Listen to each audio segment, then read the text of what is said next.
ஆண்டவர் இன்றைக்கு நம்மளோடு பேசுகிற வசனம் எரேமியா 15வது அதிகாரம் 20வது வசனம். உன்னை இந்த ஜனத்துக்கு எதிரே அரணான வெங்கல அலங்கமாக்குவேன்.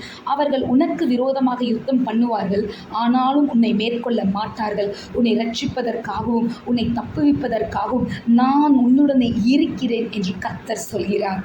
பல வேளைகளில் நீங்கள் ஆண்டவரை பின்பற்றுகிறதுனால உங்களுக்கு விரோதமாய் செயல்படலாம், உங்களுக்கு விரோதமாக யுத்தம் வரலாம்.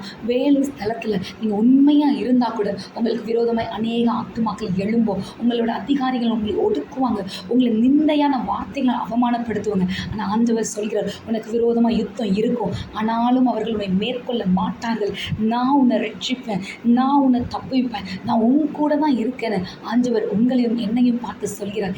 இதை விட வேறு எதுவுமே நமக்கு வேணாம். நமக்கு விரோதமாக எத்தனை யுத்தங்கள் வந்தாலும் நம்முடைய இரட்சகர் நம்மோடு கூட இருக்கிறார். விசுவாசத்தோடு கூட மேற்கொள்ளும். கர்த்தர் ஆசீர்வதிப்பார், கர்த்தர் ஜெயத்தை கொடுப்பார். ஆமென்.